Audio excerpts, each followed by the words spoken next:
like sunshine, like springtime, like something's in the water and I'm taking a deep dive. I'm feeling so weightless, like I'm gonna make it, and nothing in the universe can take this. I can see it clearly now, nothing gonna bring me down. I got my head held high, I'm on my way, and I'm following the signs to my happy place. I'm walking in the light of a brand new day, and I'm right where I belong in my happy place. I got my head held high, I'm on my way, and I'm following the signs to my happy place. I'm walking in the light of a brand new day, and I'm right where I belong in my happy place. And I'm right where I belong in my happy place. And I'm right where I belong in my happy place. Thank you, and welcome to the National University of Singapore Yong Lu Lin School of Medicine's Healthy Longevity webinar. We have a great talk tonight by Dr. Davide Vetrano, who will be talking about multimorbidity and frailty. Normally, Andrea would be the host for this kind of talk because it's her expertise more than mine, but she's in the wilds of Suriname right now, so you're stuck with me, Davide. And before I bring you on, though, I want to remind people to use the Q&A function.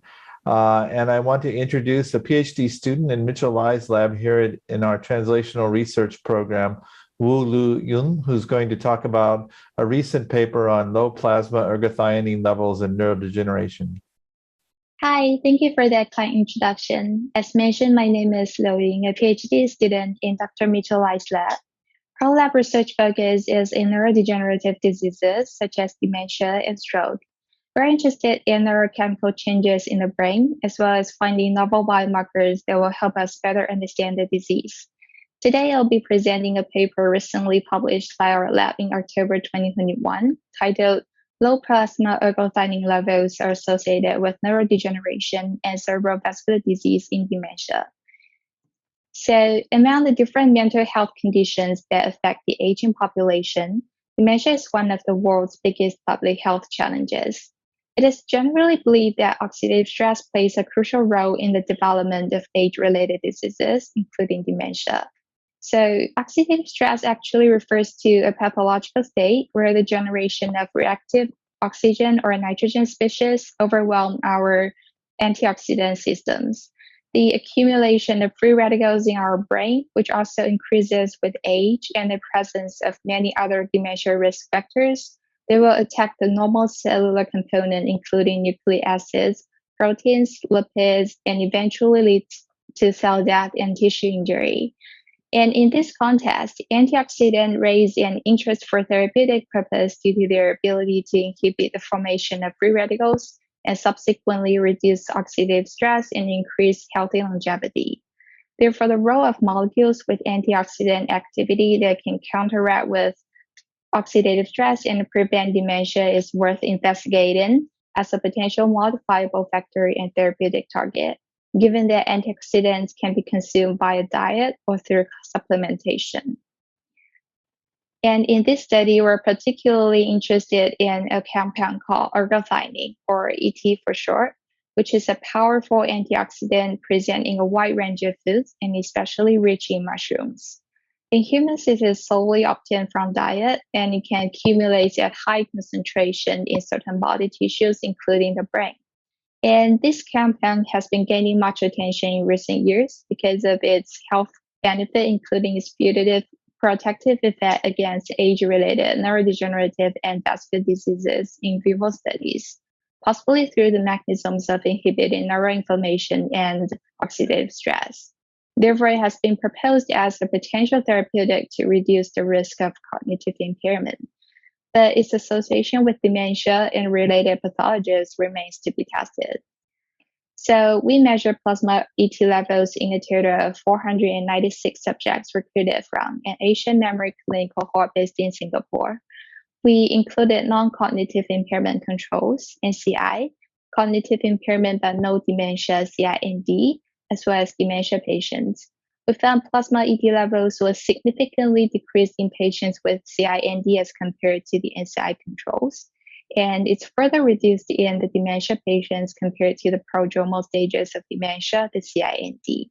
So there's a clear incremental decline of plasma ET along this clinical continuum, suggesting that it might be associated with the disease severity.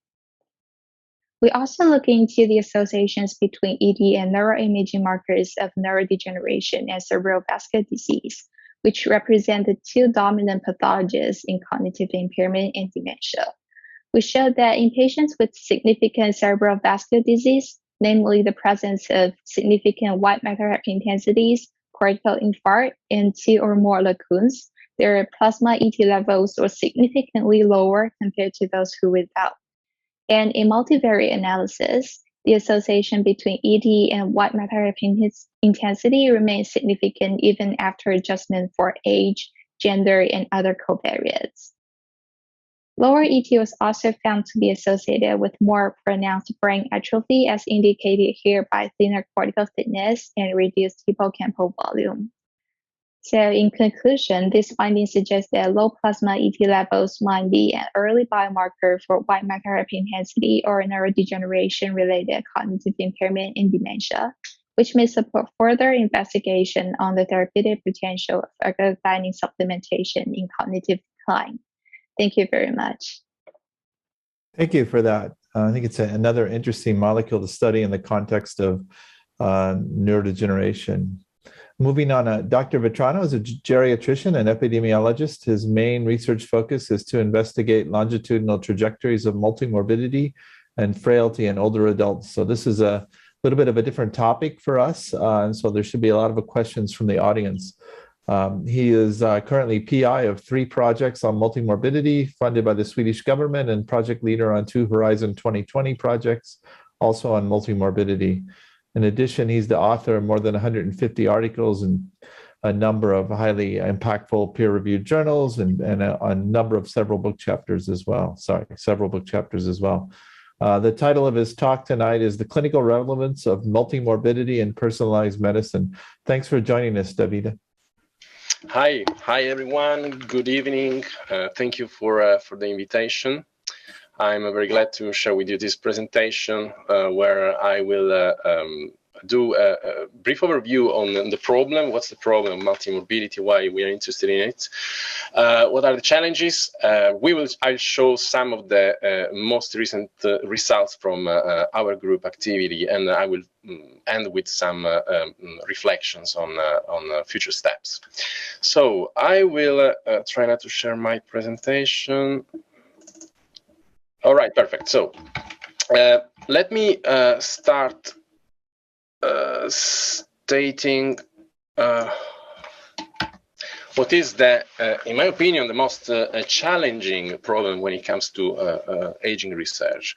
It is the huge heterogeneity that we encounter with age in health. If you see, for example, at this health assessment tool score, which is a comprehensive geriatric assessment tool, you see that the distribution of the health status is quite variegate, and it increases its variability when it comes to older decades.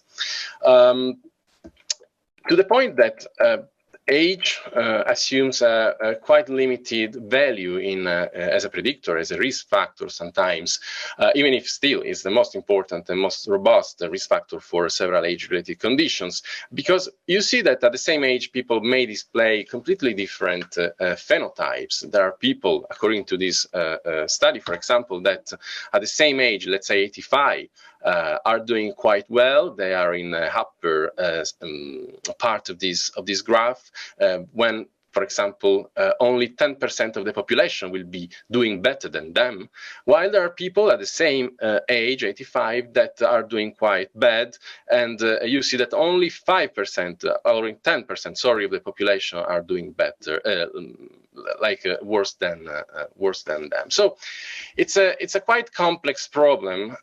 This heterogeneity. It's very important to find ways to capture this complexity and to reduce the dimensionality, if possible, of this complexity.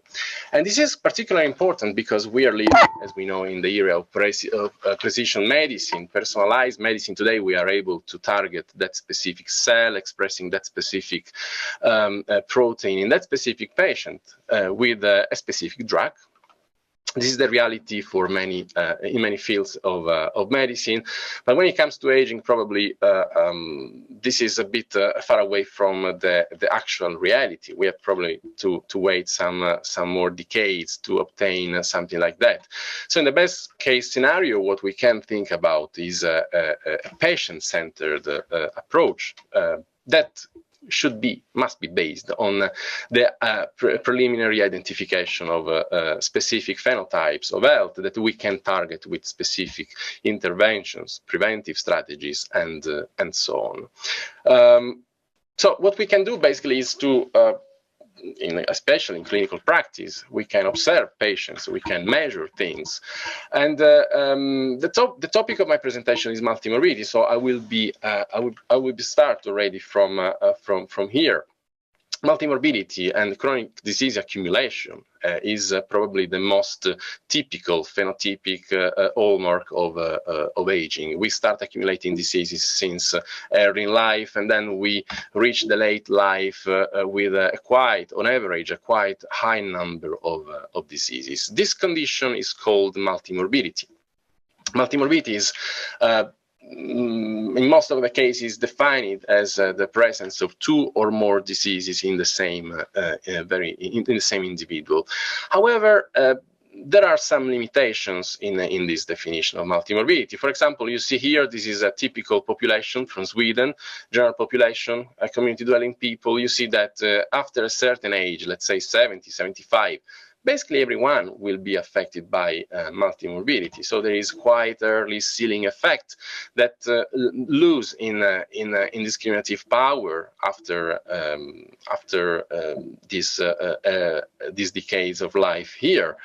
But most importantly, in our opinion, this operationalization of multimorbidity doesn't really give information about the qualitative nature of diseases. These two diseases or more diseases may be of any nature, can be like two mild diseases or two very severe diseases, changing completely the health trajectories of people affected.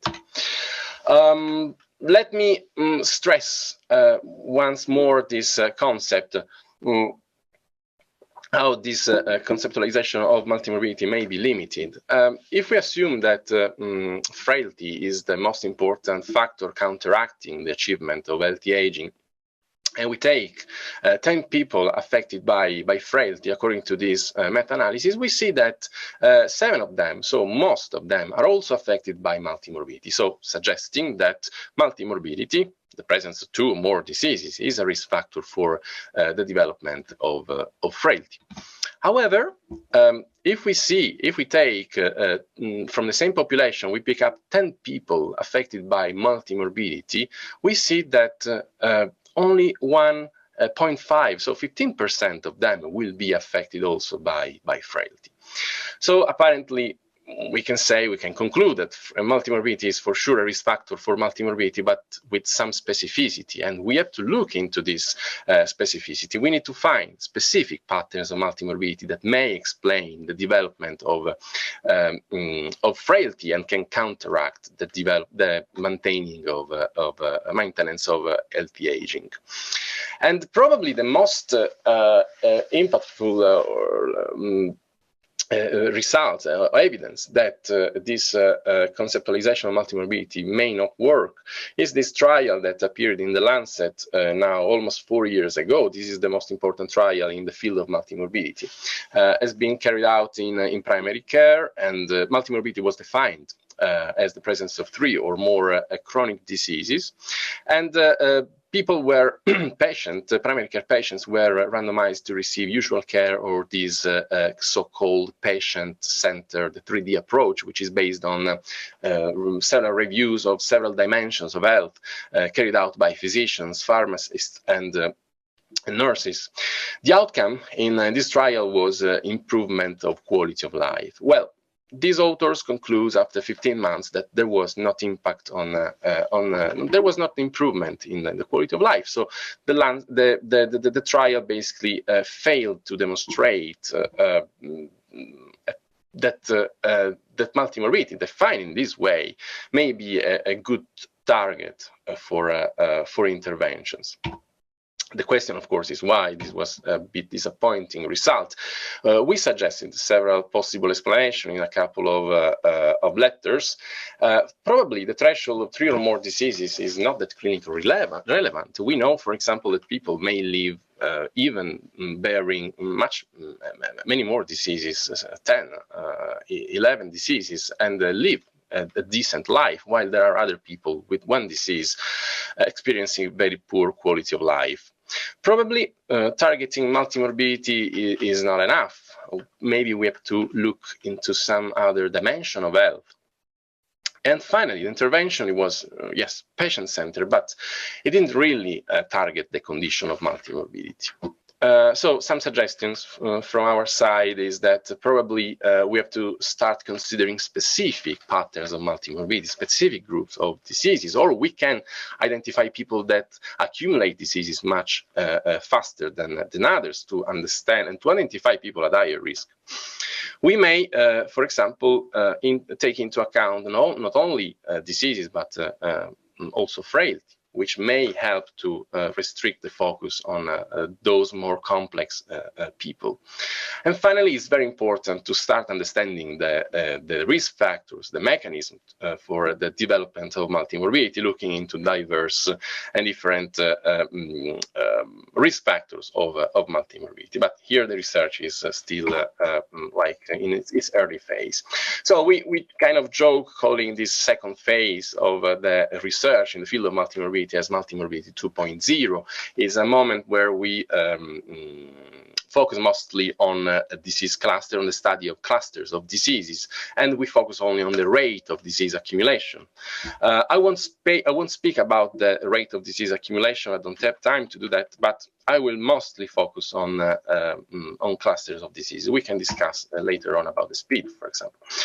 So patterns of multimorbidity, we know from clinical experience and from epidemiological studies that diseases tend to cluster in the same individual according to specific patterns. These patterns may be explained by common risk factors, common pathophysiological pathways, and sometimes we can even find a disease which is a consequence of another disease, or a disease is a risk factor for the onset of the other disease. This mechanism may, in a way, explain this, the existence of clusters of diseases. In the literature, more than 100 different patterns of multimorbidity have been described, identified, and studied. If this is like a reasonable number or is too much, it's very difficult to be said. But for sure, there are some methodological issues that may artificially inflate the number of different patterns that have been found in previous studies. For example, the use of a very heterogeneous list of diseases that sometimes are limited to few conditions. Sometimes you see more than 400 conditions identified and classified and used to identify the clusters. Most of the studies were cross-sectional, which is probably an important limitation, because if you think to multimorbidity, aging in general, you think to a quite dynamic, complex problem that cannot really be captured by a single snapshot, as a cross-sectional study may do.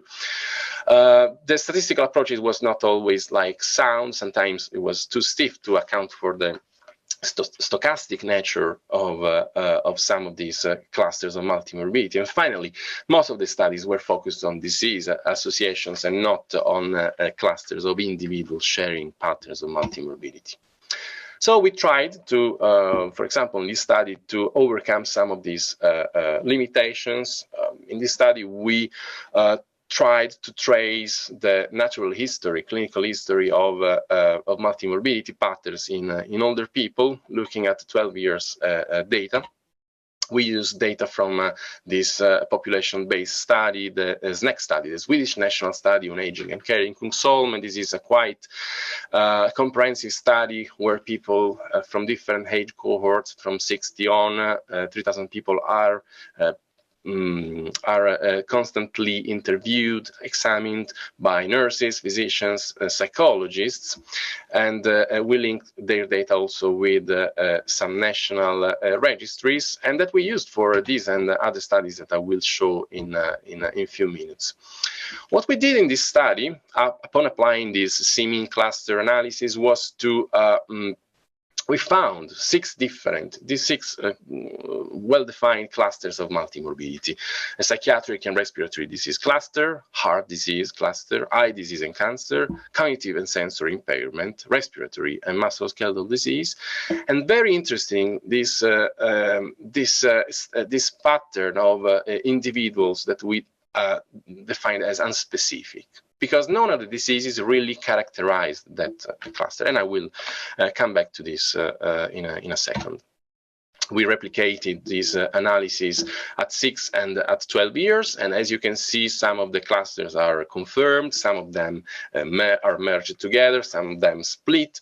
And the situation is quite different after 12 years. This confirms what I was saying, that cross-sectional data may not be like exhaustive in describing the process, the phenomenon. And what we did last was to track the journey of these individuals across different clusters from baseline to 12 years. Each of these stripes here identify a group of people proportional to the number of people that move from one cluster to another. Now, this is a quite complex figure, very interesting in my opinion, and that tells a lot of stories, but we tried to focus on some of them, and I will here highlight three main take-home message, let's say. The first is that we were able to identify this unspecific group of people with multimorbidity. Again, none of the diseases that we consider, these are all multimorbid people, but none of the diseases were characterizing this cluster. These were in general younger people with a lower number of diseases, using less drugs, of course, with a high prevalence of cardiometabolic risk factors. And that, if you follow the journey of these people, you see that these are the main contributors to the follow-up clusters, both during this time window and this second time window. So this is a group of people that we can define at risk for developing a more severe multimorbidity. So it can be the target of preventive strategy, secondary prevention strategies, for example, to avoid the further development of complex multimorbidity. Another important result is that all the clusters that were characterized by cardiovascular, neuropsychiatric, and respiratory diseases were the clusters displaying the highest mortality in our study, both again during the first time window, 6-year time window, and during the second part of the study. You see here what was the independent association with mortality, cumulative mortality in these people. And finally, last but not least, we believe that each of these transitions reveal interesting stories, and may, if explored, they may reveal interesting mechanisms. Like, for example, we see sometimes diseases clustering together because one is the complication of the other. See, for example, people with heart disease at baseline, follow them up for 60 years, and you see that heart disease is clustering together with cognitive impairment, and we know that cognitive impairment, dementia, are common consequences of heart disease. Then some of them will die, probably those with more complex cognitive impairment, but some of them will will survive, and you see that they will be mostly characterized by cardiometabolic diseases. So there is a selection. It's very important to follow people over time to understand what happens in these clusters. Anyway, we can also identify groups of diseases characterized by same risk factors, same pathophysiology, and sometimes we can also see diseases that may be the iatrogenic consequence of the treatment of other diseases. If we understand the transitions, we can really, again, identify, think about preventive and therapeutic strategies for these people, and we can forecast the future care needs of these individuals. But diseases are not only, clusters of disease are not only differently associated with survival and with more complex multimorbidity. If we see this study, for example, we tried to link different clusters of, in this case, cardiovascular multimorbidity and neuropsychiatric multimorbidity disease and multimorbidity with two quite common functional measures like walking speed and ADL. And we combined people with 0 neuropsychiatric and cardiovascular diseases, people with 1 and 0, 2 or more and 0, and so on. Starting from this group of people without cardiovascular neuropsychiatric disease and ending up with this very complex group of people that had at least 3 diseases out of these of those that we considered. And what we found is that there was a clear dose response effect. When there was an increase in the complexity of multimorbidity, there was a quite stronger impact in the change over time of walking speed and ADL in this case. These are 9-year observational data. Another interesting result is that when you take cardiovascular multimorbidity alone, this has only an impact on walking speed, but that is not, there is not a strong impact on the activities of daily living.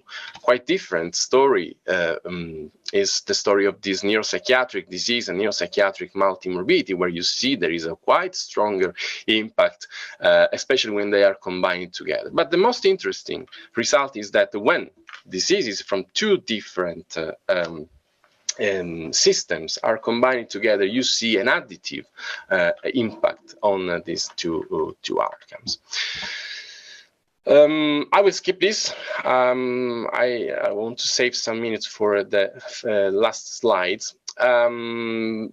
We have investigated the role of multimorbidity patterns in relation to different and several outcomes, including disability, institutionalization, hospitalization, frailty, dementia, and depressive symptoms. And we have seen that there is always some specificity. Different clusters of multimorbidity are always differently associated with outcomes. So it makes sense in a way. This suggests that it makes sense to assess multimorbidity patterns in older individuals, to predict and to try eventually to change their health trajectories. And we have tried to do so. We have tried to also investigate some of the risk factors for multimorbidity development, including some biological and more clinical aspects. What we will do next is to investigate the biomarkers linked to specific clusters of multimorbidity. These are very preliminary results from a subset of people in this next study. And as you can see here, the GDF15, which is an interesting biomarker of aging, is differently associated with different patterns of multimorbidity. So patterns of multimorbidity are not only an epidemiological observation, a clinical observation, but they are supported by some differences in their biology. And this is quite novel. Still, there are some open questions. Are these multimorbidity patterns the same when we apply our models in epidemiological studies and we translate it in the clinical world, in the real clinical world? Well, this is not now known. Does the predictivity of these multimorbidity patterns change when we restrict the focus on specific clinical population? We don't know. or we don't know enough. And maybe the assessment of these multimorbidity patterns help the improvement of care of older people. So we are participating currently in 2 European projects where we are trying precisely in one trial, in one observational study, to see if it's meaningful and worth it to explore, to define people and categorize them in different patterns of multimorbidity when, for example, want to treat people with atrial fibrillation. This is a trial. Or when, for example, want to forecast healthcare needs or want to change the treatment, pharmacological, non-pharmacological treatment of people living in nursing home and receiving home care services.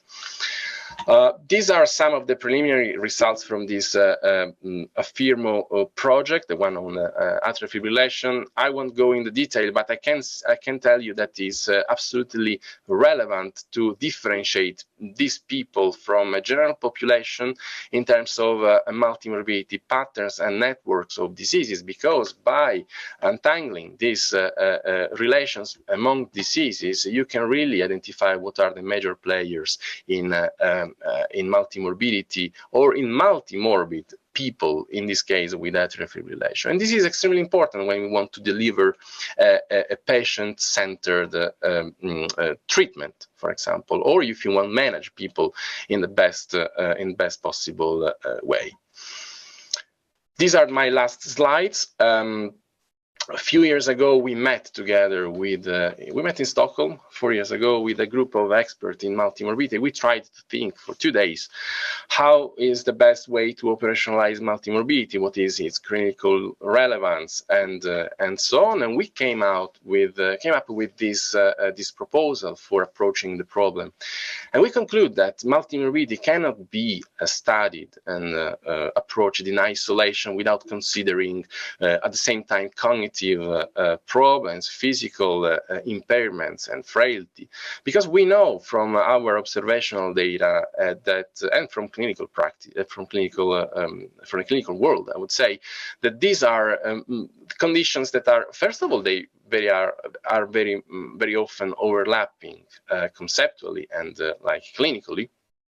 But they are related in a multi-directional way. One is the cause of the other in many occasions, and this is an interaction that happens during the entire life course. So it's very important to study the problem longitudinally, and in our opinion, it's very important to try to understand which are the common risk factors and determinants in terms of biological factors, care-related factors, psychological factors of these 3 health domains.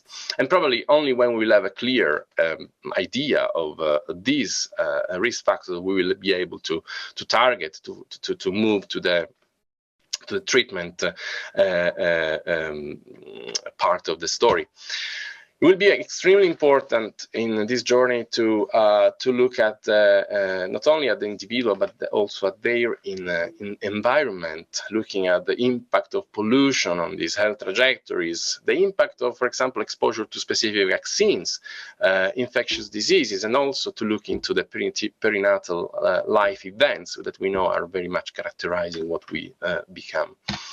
It will be extremely important, but I don't think I have to explain to this audience. I'm not an expert to look at this aspect, the biological determinants of these age-related conditions, and extremely important will be the adoption of sound methods and study design that may help us to untangle some of the most relevant open questions that still remain unsolved.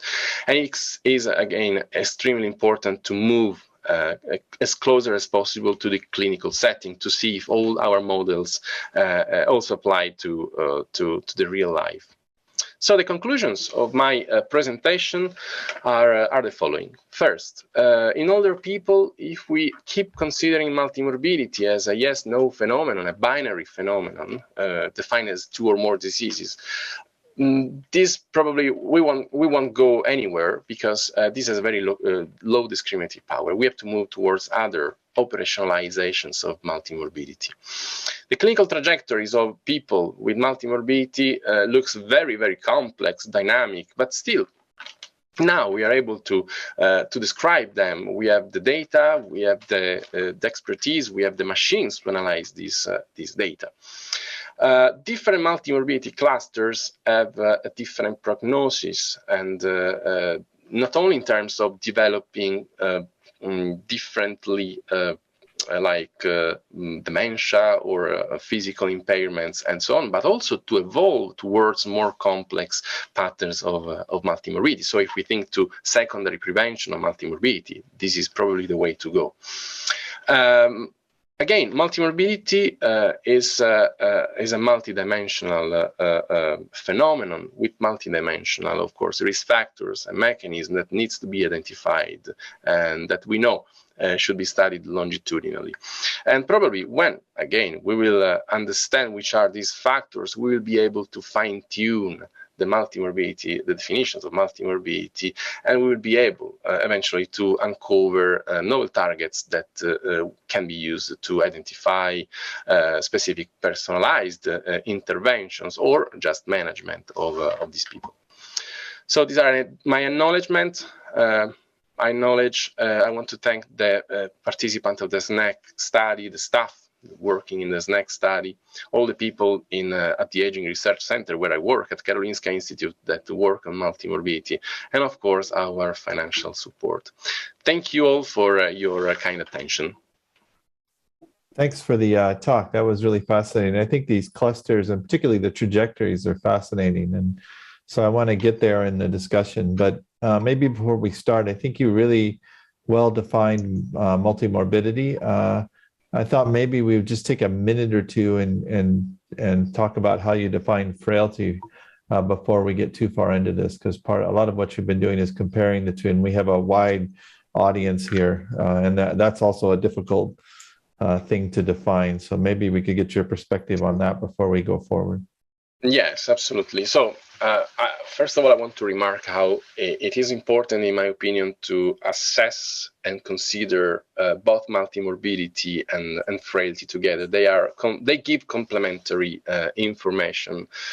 Probably frailty, especially when assessed through a frailty index or a more like visual scale, is able to identify people at higher risk. But then when it comes to the clinical aspects, the target for a treatment, you have to look into diseases. So this is quite important in my opinion.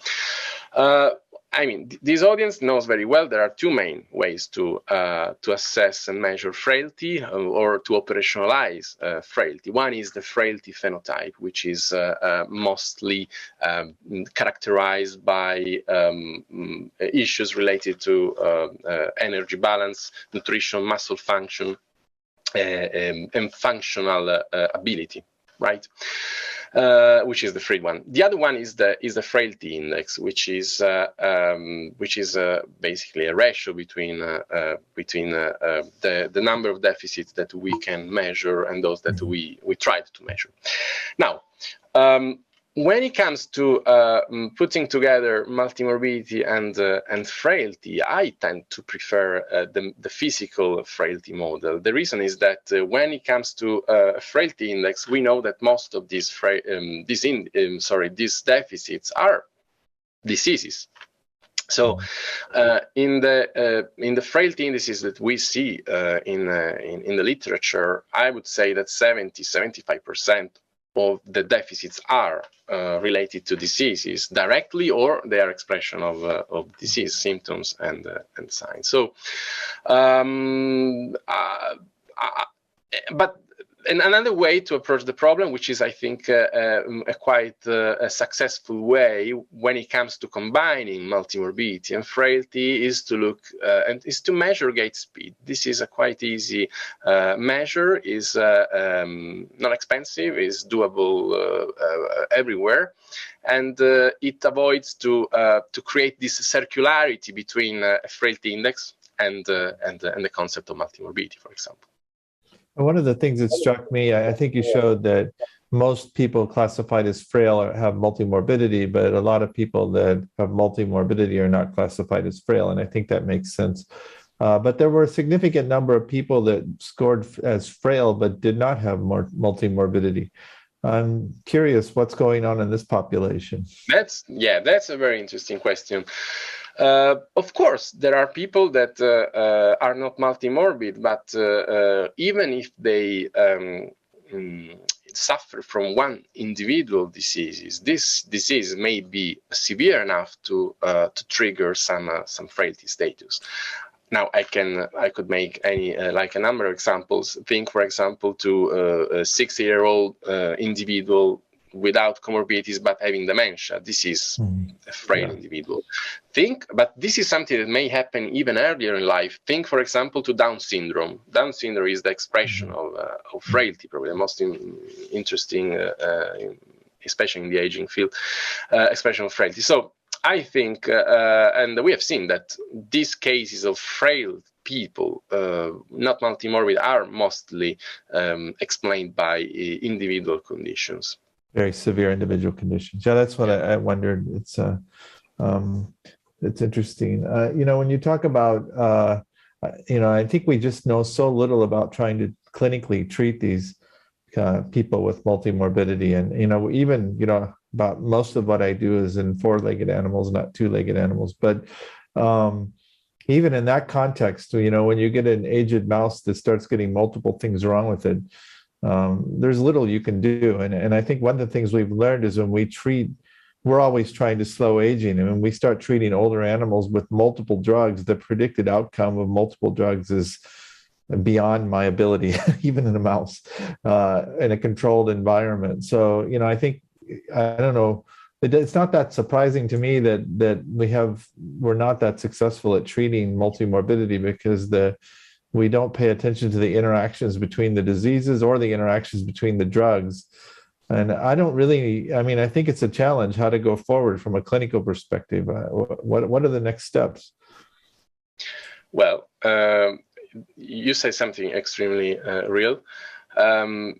I just want to point out the fact that the existing guidelines for multimorbidity, they don't say treatment of multimorbidity, is management of patients with multimorbidity, because there is no way to go in terms of approaching pharmacologically and from a treatment point of view people with multimorbidity. The biggest harm we are doing today is to apply individual disease guidelines for the treatment of the management and treatment of people with multimorbidity. We know that this the thorough application and the stiff application of single diseases guidelines is harmful, is absolutely harmful. And if you ask me what is the way to go, the next step will be to create evidence for the treatment of people with multimorbidity. Even if you study individual diseases, but do that in the context of multimorbidity. This is well known that people with multimorbidity and with severe frailty are always excluded by randomized clinical trials. So there is no way to conclude something and to give recommendations for how to treat these people. Even cluster randomized trials, that claim to include people with frailty. We know that if we look at the real exclusion criteria, the real frail population is not there. So we basically don't know. It would be like, in my opinion, the next step. I mean, we have almost no information on these people. I mean, they're not in any of the trials, as you just mentioned. And so is it feasible to set up trials targeting just that population? It's challenging. Of course, it's not done because it's challenging, it's more risky, and probably there will be a much neutral or null effect of specific drug treatments in these people than what we observe in the trials that have been carried out so far. But I think the second is mostly steering now the scenario. So I think it's feasible. It requires more efforts and accounting for attrition and side effects and whatever, but it's doable. It's doable, in my opinion. Can you go back at any of the data sets and look at the behavior of the individuals that are in different functional categories and link it to, first of all, you already did link some of the categories to functional measures like walking speed. But what about like pharmacological history and things like that? Is there a way to do that from the current data sets? It's doable. We haven't done it. We're starting something like that, but it's absolutely doable. Bear in mind that these are observational data with a lot of selection bias, confounding by indication bias, channeling bias that may a bit weaken the results, the expected results. But today we have at the same time a very good tool for causal inference that we can definitely apply. There are ways to simulate trials, randomized trials using observational data. And most importantly, we have the data, because there are countries like in Sweden, for example, where there are very good registries that will allow this exercise. Yeah, I was just at the University of Copenhagen, and I was very impressed with Denmark's registries too. It's they're wonderful tools. We are using one of these. The GDF15 data was really interesting, I said you're just going into that area. I mean, I can think of a whole range of different individual markers to look at, but have you also considered looking at these sort of new AI-driven biomarkers of aging, things like methylation clock and a whole range of other things that have emerged in the last 10 years? How do they link up to different categories or even trajectories, if you have any information? I don't have this information. We are starting this new exploration of proteins. Those proteins that have been already related to several aging-related processes and conditions. GDF15 is one of these. We are starting working, expanding not only to these 200 people, but to the whole population, working on other cytokines, metabolic-related proteins, and so on, that we have to explore yet. We didn't do anything. We have to measure actually this in the next months. We started also a collaboration where we are going to look into the several methylation age clock and the speed of accumulation of diseases, which is the other measure that I didn't have time to speak about, but this is the other important outcome and meaningful outcome, in our opinion, when you want to measure the complexity of multimorbidity, but also if you want to just measure the speed of aging or the acceleration of aging from a phenotypical point of view in an easy way, according to the principle that people that accumulate diseases faster than others are people that are aging at a faster pace than other individuals.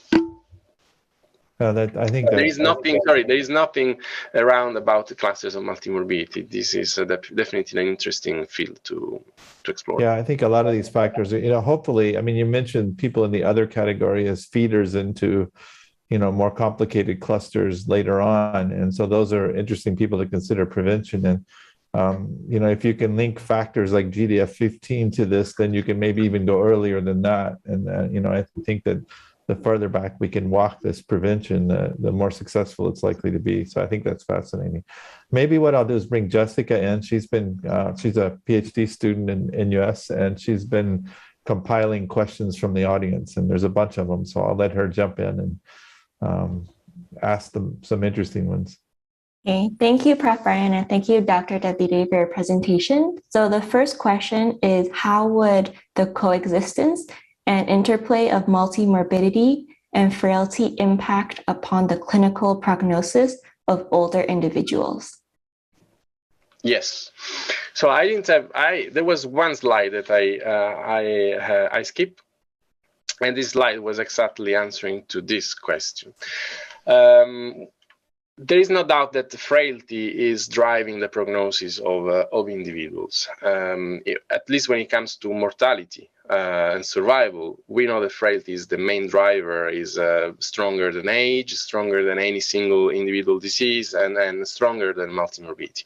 However, if you consider the the baseline, let's say, impact of frailty on survival, and then you further explore the role of specific group or numbers of diseases, you see that at the same, considering the same two individuals with the same frailty status, people with more, for example, cardiovascular diseases have a higher risk of mortality, and people without cardiovascular diseases, but still multimorbid, have a quite lower mortality risk. And this is a phenomenon that is amplified as long as the more we approach, for example, slower walking speed, people with slower walking speed, we see an amplification of this impact. The stratification by the number of diseases is extremely meaningful to further help the risk assessment stratification of these individuals. So along the lines of the clusters of diseases, is there so you mentioned there are a few clusters. Is there a cluster that deserves more attention or is lacking in interest, but is actually very important to understand? All right, so for sure there are some consistent clusters that consistently looks like always associated with the outcomes that we have studied so far, and one of these is the cardiovascular and the cluster and the neuropsychiatric cluster of multimorbidity. Then it depends on which outcome you're interested in, because if we speak about hospitalization, you see that cardiovascular diseases are quite important in triggering unplanned hospitalizations, for example. But if you look at functional outcomes, for sure you will identify always this neuropsychiatric cluster as the main driver. So it depends on the outcome you're interested in. If you ask me about clusters that requires more investigation, there is always something popping up in our analysis. There is always this pattern of multimorbidity characterized by cancer and eye disease. This is something for which we don't have any explanation. We should go back to the genetic of this condition. I don't know, but both in our data and in external data of different nature, we always find this association between eye disease like cataract, glaucoma, and so on, and cancer. Maybe there is something there, but it doesn't have so much impact on the outcomes we have studied, but it is constantly popping up like an individual, homogeneous group of people. Someone with data may try to explore this. Yeah, I noticed that too. It's a fascinating link, and I don't have any explanation for it either. So we need some, like, I don't know, some big genetic data set to explore and to mine a bit this association. Yeah. So knowing more diseases accumulate as we age, we have a few questions on what can we do and or what are some habits we can adopt to minimize our risk factors or slow down this aging. All right. I mean, diseases have as a risk factor very, I would say, well-known conditions. I know for sure if you target the typical cardiovascular cardiovascular risk factors, you are in a way targeting the prevention. You are preventing multimorbidity, given that most of the more threatening diseases are cardiovascular diseases. So, I mean, I'm not telling anything new here, of course. What is interesting, and I mean, these are data that we recently published, is that, for example, if you observe the change, the weight change phenotype of individuals over time, you see that just by observing how body weight changes, you can predict which would be the speed of accumulation of diseases. In particular, we have seen in a recent study published on clinical nutrition that people that displays a pattern of body weight change characterized by an initial increase around the age of 60, 65, and then a very quick decrease. These are people that which destiny is to develop the multimorbidity in a quite quick fashion, which is a bit also in contrast with what you would expect, that people with a very high BMI, obesity, that we know are at high risk of cardiovascular diseases, would display a faster accumulation of disease. But this is not the reality. It looks like change in body weight towards the lower BMI categories looks like a very important risk factor. So diet probably is something to take into account, and energy intake, caloric intake. Awesome. So before you talked a bit about biomarkers, and this is a very upvoted question, so I'll bring it back. What are some of the major biomarkers that can accurately predict longitudinal trajectories of multimorbidity and their impact on frailty in older adults? All right, there is not so much about that, but for sure there are several studies showing that a pro-inflammatory environment is associated with a faster accumulation of diseases. There is a study from the group of Luigi Ferrucci that clearly shows that baseline values of interleukin-6 and a faster increase over time in the interleukin-6 are associated to a faster accumulation of diseases over time. We have seen in preliminary analysis also that this GDF15 is a quite good predictor of the speed of accumulation of diseases. In another study, we have explored the role of methionine and homocysteine in the accumulation of diseases, and we saw that higher values of homocysteine and lower values of methionine are associated to a faster accelerated accumulation of diseases, especially cardiovascular diseases. And it looks, in a recent study we are working on, actually there is no data published already, that this metabolism of methionine, homocysteine, and finally glutathione looks to be involved also in the association between air pollution and dementia and cognitive-related conditions. So probably there is something there to be more explored. But I'm sure that all the typical hallmarks and biomarkers of aging are quite predictive, with some specificity depending on which kind of multimorbidity you are considering, multimorbidity, cardiovascular, neuropsychiatric, and so on. But there is much more to be explored there than what we know. Right. We've talked about methionine pathway a lot in various shows, and it keeps coming up no matter what organism you study aging in, and it's linked to so many different things associated with aging, including methylation, which we mentioned, that yes, exactly. It's really, I think, deserves a lot more study, both from a mechanistic level and from an epidemiologic level, because there's something has to be going on there, but it's very complex and hard to understand biologically. Yeah, and I would add also that I mean, I'm not an expert on this, but what we see is that sometimes the effect of homocysteine disappears or can be explained by some confounders and so on. But methionine insists to be identified as a predictor in some of these associations that we have explored, probably suggesting a more pleiotropic impact and role in different metabolisms in our body. So yeah, I agree. This deserves more attention. I hope we'll develop much more in this regard. So you talked a little bit about clinical trials in your presentation, and we see that a lot of trials still exclude people who have more than one condition. So what are some solutions we could implement to allow for a more diverse pool of participants while still maintaining study quality and outcome? Yeah.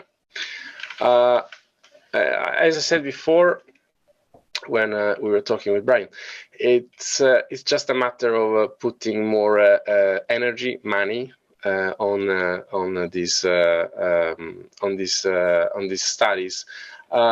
The most important problem of these people is the retention in the study. So you have to promote as much as possible their participation to the study.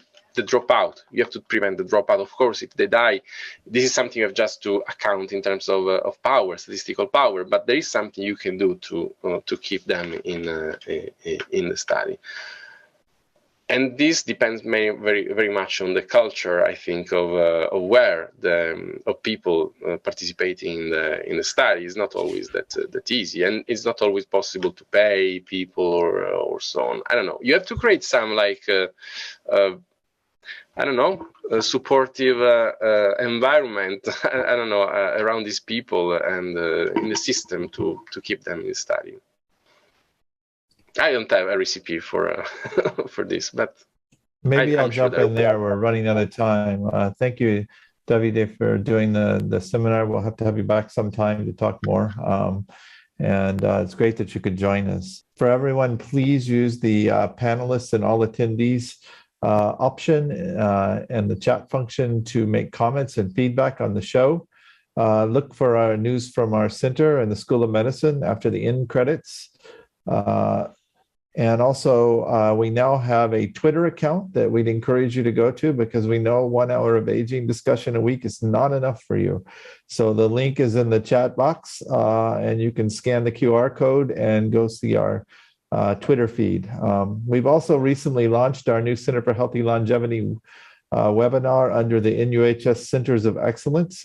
So there will be a QR code for that as well. Please go see what's on the website.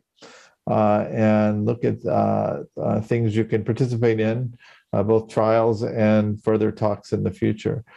June 2nd, we will have Professor John Beard, who's from Australia and has been very involved in the World Health Organization's approach to aging for many years. And I want to leave you with a final video of Orville Rogers, who was a 99-year-old retired pilot. Thanks for joining the show. When did you start running marathons? I was probably about 56, 57.